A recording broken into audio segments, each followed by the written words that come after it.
Hello, in today's session, we are going to see what is federated architecture with an example, how it differs with ETL, where federated architecture can be used with its pros and cons. I will be providing real-time use cases while explaining these subtopics. So this federated architecture will be explained to you in 10 minutes of time. Let's start. Well, what is it?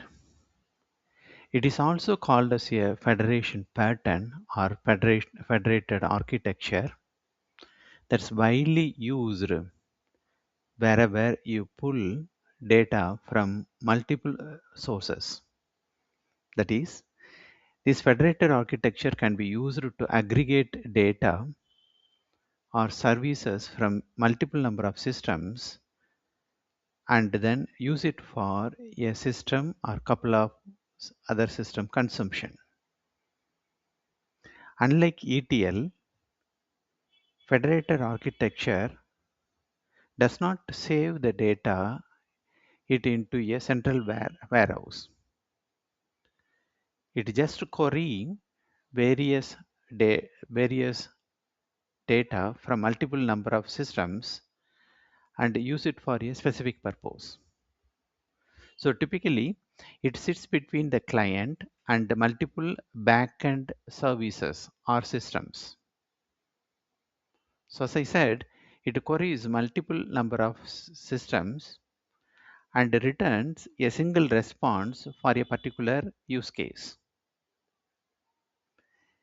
Federated architecture, it supports for independent and loosely coupled architecture. So in short, federation architecture is nothing but connect various systems and pull the required data and do not store the data. Let's see an example of federated architecture. If you see the screen here, there are three important systems. One is on the left top, we have a Salesforce system which maintain sales related information. And on the right, we have PeopleSoft that maintain all the employee detail and other key information. And we have a SAP system that maintain all the information about accounts, salary, bonus, and other information. So an example, a federated layer can query information from these three systems: sales data, people related data, bonus, sales, and invoicing, plus the salary detail from here. And it can be given to an auxiliary system that can be used for a reporting purpose. So this is where the federated architecture or the federated layer lies. I hope with this simple example you can understand how to build a federated architecture. Now, it might look that federated architecture is more or less close to ETL. But if you see ETL, here we pull the data from various data sources, extract, transform, and load the data into the data warehouse. And in the data warehouse, where the data will be persist permanently and it will be used for various application consumption.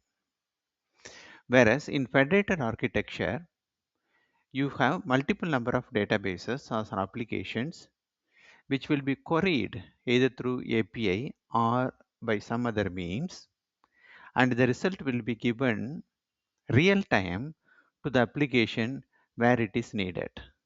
That makes a difference between federated architecture with the ETL. To sum up, ETL collects the data from different places, clean it, and store the data it into a single system for further analysis. Whereas in federated architecture, it collects the data from various sources, by running the queries or through API, and the data will be fed as an input to a requesting system, that is a live data. So that makes the difference between federated architecture and ETL. Now, more detailed information between ETL and federator is shown in this slide. As I mentioned, in ETL, we have to extract the data and permanently store it, and so it will have history of information. Whereas in federated architecture, we are not going to store any data most part of the time. ETL building real-time dashboard is not possible because it works on historical data. However, federated architecture can help to build the real-time dashboards. Third, ETL can be faster because the data is already cleaned, pre-processed, and available in a format that can be readily consumed. Federated one is a bit slower compared to ETL because we are working on real-time data. There may be requirement to clean the data further before it is being consumed, and so it is slower. Fourth one, ETL requires multiple tools and framework to build a composite data. However, in federated architecture, you can make use of the existing queries, plugins, or APIs to pull the data from various sources that can be used for real-time data feed to the requesting application. ETL is the right choice for long-term data storage. However, federated architecture it is more suitable for real-time data. Now, let's see what are the tools and the framework used to build federated architecture.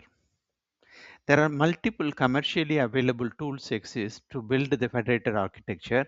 With the help of queries and the APIs exist in the landscape, you can build a sophisticated federated architecture. Some of them include Google BigQuery, Amazon Athena, Denando, Tableau, as well as Starburst. These are more popular framework or tools that is used to build a sophisticated federated architecture. Now, where this federated architecture is used? Let's see some live example with this one.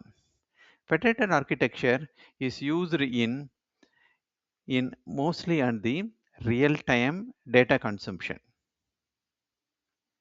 Let's see some example associated with this. First one is about multi-database system or data federation. Here you can use federated architecture in multiple ways. One is you can have a federator that queries the associated systems. It can be a direct database or via an API that can consume the data to form an unified data set that can be fed as an input to a requesting application. Second one, enterprise integration platforms.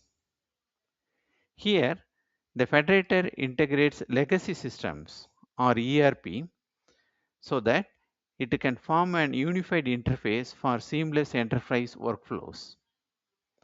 Third one, you can use it for API gateway or form a backend for a front end.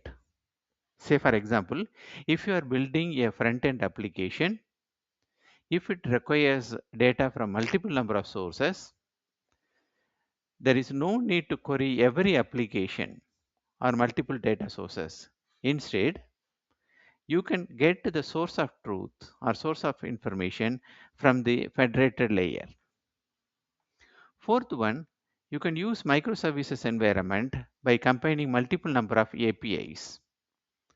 Fifth one is for analytics, building a real-time analytics dashboard where you can pull the data from multiple number of sources real time and then have a consolidated analytical view.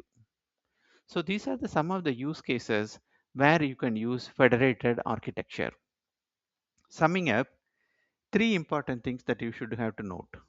One is federated architecture may not persist the data.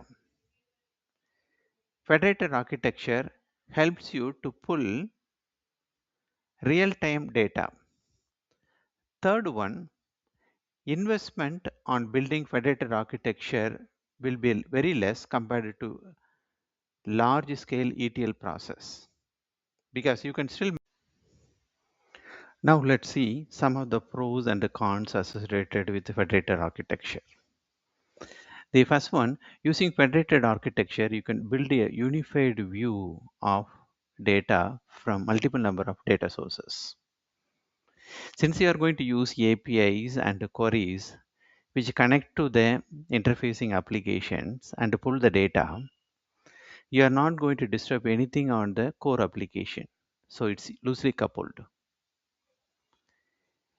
It helps you to build any application from the federated layer and so faster in terms of the development. It is very flexible for usage. The reason is we are not going to directly work on the core data. The query API which are all built already can be reused and so very less investment in terms of developing newer queries or the APIs. On the disadvantage side, since the data is queried on real time, there may be chances that data need to be cleaned up further. That will add unnecessary performance overhead when you go for federated layer. Like that, there will be complexity in terms of data aggregation. Since this federated layer sits between consuming application and the interfacing application, if this layer fails, then the associated applications which consume the data from the federated layer also fail. And there will be debugging challenges because the data from multiple number of sources which are going to be real time and that will lead to debugging challenges. Like the first one, there may be data consistency issues that need to be resolved by improving the query or the APIs. So these are some of the disadvantages associated with federated architecture. With that, I would like to end up today's session. I hope this is helpful to you. With a new architecture, we will see in next session.